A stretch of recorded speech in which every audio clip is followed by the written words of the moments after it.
and a few of those top names as well from Oklahoma State. So you get a good mix of things, and not to say that first section will go off pretty well, but the second section, a few of those personal bests in the mid to even low, potential low 330s, based on what some of those athletes did in the mile indoors this year. So exciting events upcoming for sure.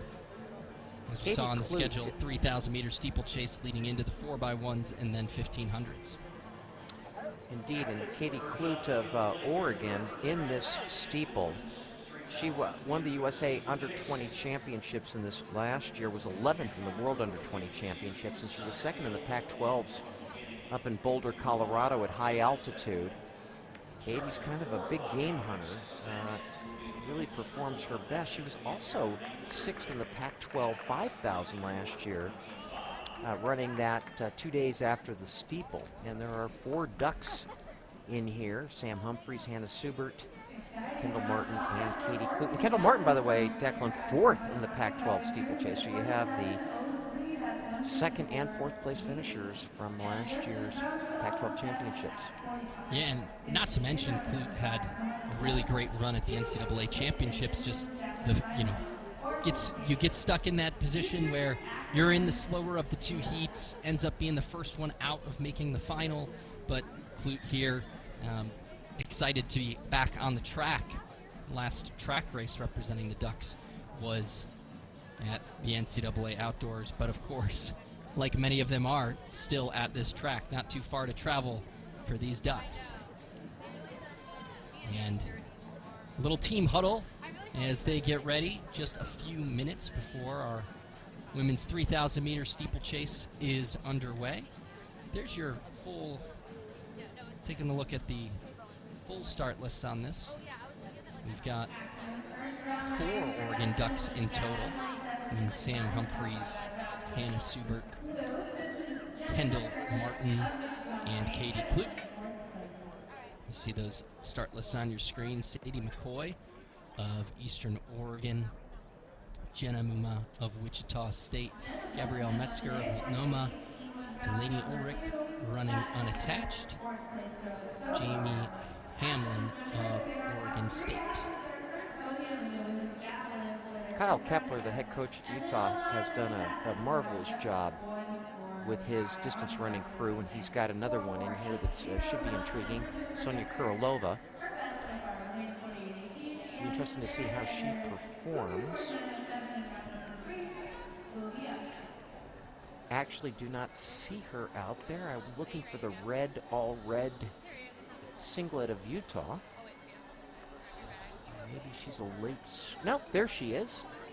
On the outside there, Kuralova. By the way, in that javelin, they are in the tail end of the 5th round. Still Essler, Fairchild, and Sanders, 1, 2, 3. Not much has changed. Kohana Nakato did move up, though, into 6th place, 154.3, 47 meters 03.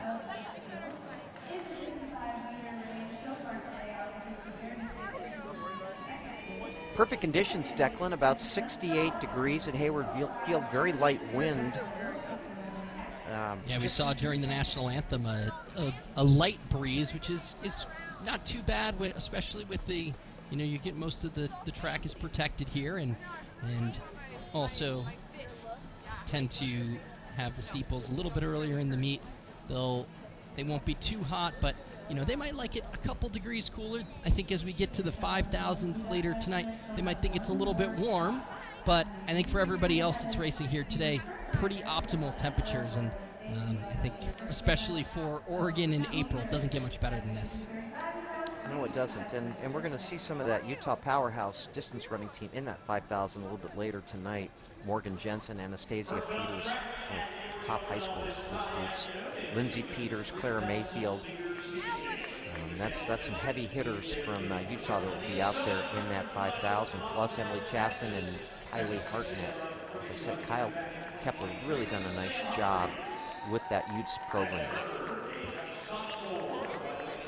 And the athletes here taking the line, they'll Here, as they get announced, Humphreys, Schubert, McCoy, Metzger, here from Multnomah.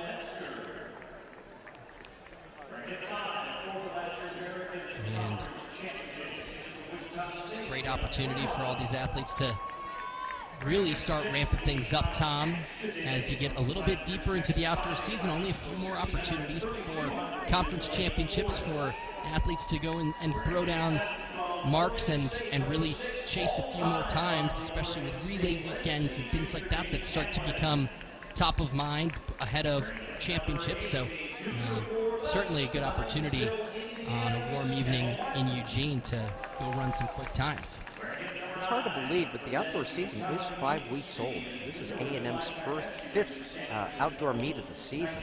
It just seemed like indoor season was done so recently, but it was a month ago when the NCAA Indoor Championships, I was down there in Virginia Beach for that one.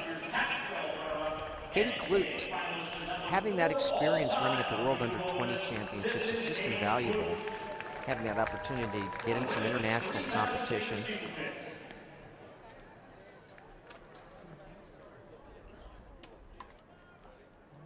And things will quiet down for the start. The first track event of the day is off. The women's 3,000-meter steeplechase. And immediately, Sonia Korolova straight to the front. Kloot, Humphreys, Schubert all right there, making sure they don't let Korolova get too far away. And they'll file out to 1 and 2 by 2 on this first lap of the steeple. So Korolova's from Czechia, and actually her lifetime best in the 3K steeplechase is 9:56.25, but that's dating back a couple of years ago. She's the Czechia national champion in the steeple and also a national indoor champion. So she's an experienced runner that the Utes picked up.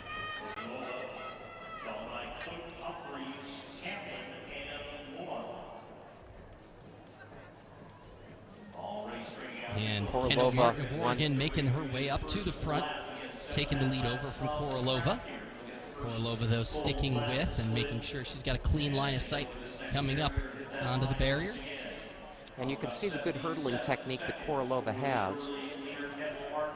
She won the Czechia National Championships 2 years ago and won the Czechia National Indoor 3000 in 2023. Always like to see, and you can always tell by the hurdling technique just who has that experience. Martin, fourth at the Pac-12 steeple last year, has a lifetime best of 10:30.53. There's Kloot now moving up onto the outside stripe of lane 1. She's even with Korolova. Martin starting to try and take the pace, it seems here, Tom, and having 4 ducks in this race, you get a little bit of that opportunity to let things unfold in front of you and then see how things start to shape up as the race moves on. So Martin takes him through. That's a 78-second lap. And Kloot now really just getting onto her hip and starting to run alongside with Martin. So that's about a 9:50 pace. So that's a legitimate pace. It'd be Kloot's best 9:56.99. Martin, of course, 10:30. So Korolova 9:56. So 9:50, definitely a healthy pace here early.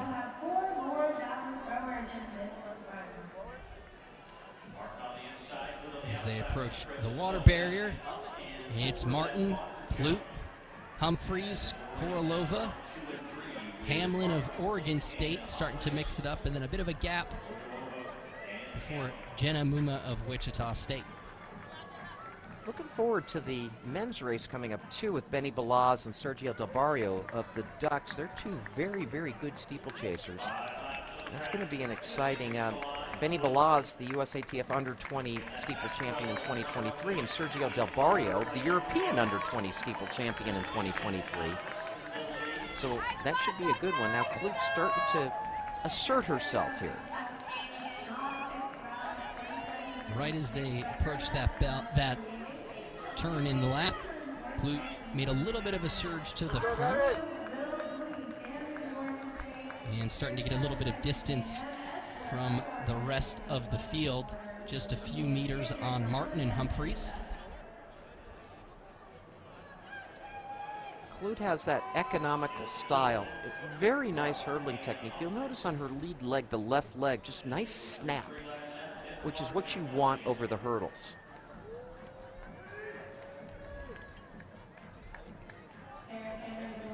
And technique always important as you approach.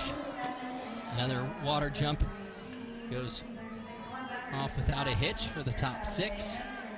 And the goal on the water jump, Declan, is to get out as far in front of that pit as you can, so you're not getting too caught in the water there. So the idea is using that top of that barrier to propel yourself into the shallow part of the water, and then to propel yourself off the shallow part of the water back into your normal running technique. See the snap on that left leg? That's some good hurdling technique by Kloot. And Kloot really the one trying to maintain pace here and running 121 for her last lap, 4th full lap around the track, and starting to extend that lead a bit, about a 1.5 seconds as she moves away from Martin. Martin doing a nice job hanging with her teammate here. I mean, the difference in PRs are pretty notable, but Martin hanging just very, very nicely.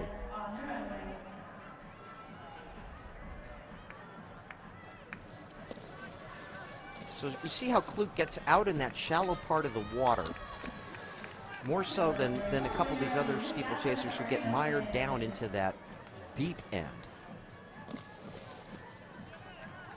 Yeah, certainly landing with that 1 foot as far out as you can, keeping the momentum moving forward. And Amen. As the race goes on, it gets a lot harder to do so. Each lap gets a little bit tougher. You see the nice little shot with the 2 box of your leaders with Kloot and Martin, and the water pit as everyone gets across. Still Kloot, Martin, Sonia Korolova's in 3rd, and Hamlin behind, but they're dropping off considerably behind Kloot and Martin.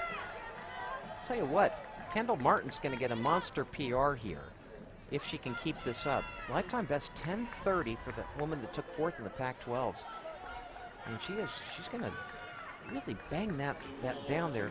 Again, you know, what's interesting is Kloot is alternating lead legs. So on that particular barrier, she went with the left leg, but she has been hurdling lead leg, right leg out a few times as well.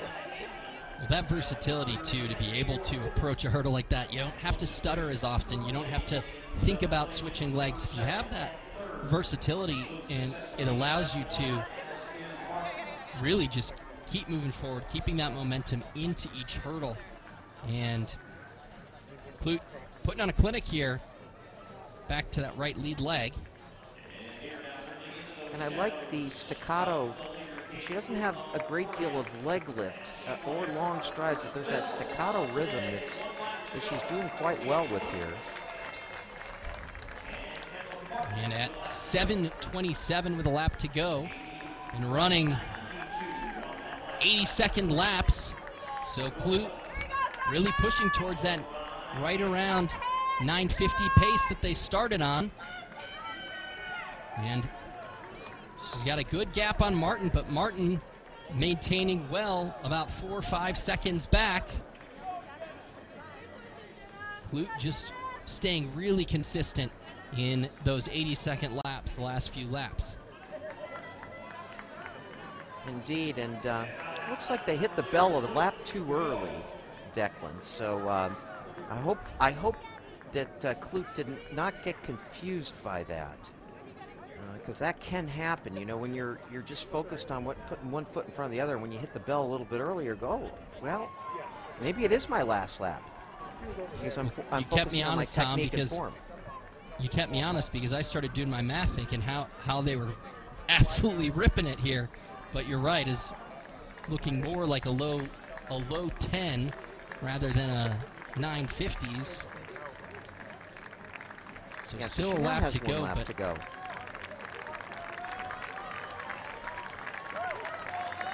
and it seems Kloot was aware of it. Just hope that little surge she put in at the start of the last lap, Yeah. still able to keep things going because, it's not a packed NCAA championships where you can't hear people. She probably got word pretty quickly that Yes. she still had another lap after that one. I agree with that. Fortunate there. But she's really still extending that lead here. Another an 82, so not quite as fast as the previous, but really hammering away is Katie Kloot. Korolova's starting to pick it up on that backstretch, too. If Martin's not careful, well, maybe it's a little bit too much for Korolova to make up. Last water jump for Kloot here. Coming off the final turn, it's all Katie Kloot, the Oregon Duck, charging away with a barrier left between her and the finish. It's Katie Kloot. Kendall Martin Korolova being coming. chased by Korolova. Katie Kloot going to bring this one home for the Ducks. Katie Kloot's going to be the Oregon Open 3,000 meter steeplechase champion, but it's a battle for second. Korolova was coming strong, and it's going to be Korolova second. Martin hangs on for third. And Martin will get a lifetime best by about 8 seconds.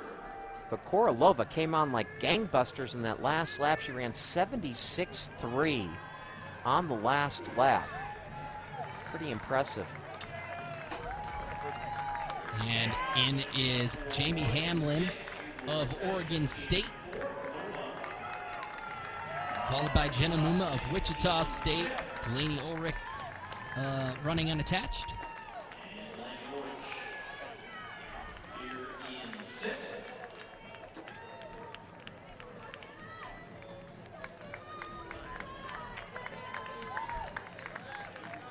And Hannah Subert of Oregon, the sophomore, bringing it in at 11:09. And it's Gabrielle Metzger and Sadie McCoy rounding out the field. And strong race in the women's 3,000 meter steeplechase, but it was all Katie Kloot here, Tom. Well, I think Katie Kloot, for her first maiden effort in steeple this season, that's a pretty good performance. As you pointed out at the start, 68, 70 degrees is a bit warm, and you have to run out front like that the entire time, or almost the entire time. That's difficult to do without someone to push you. She had a big, big lead here coming into the finish. What I like about Kloot is I feel like her technique is very good over the barrier. She doesn't have that great raw speed, but in a technical event like this one, like Courtney Frericks, for instance, her technique over those hurdles is something to behold. I mean, and that can cover up for a lot of other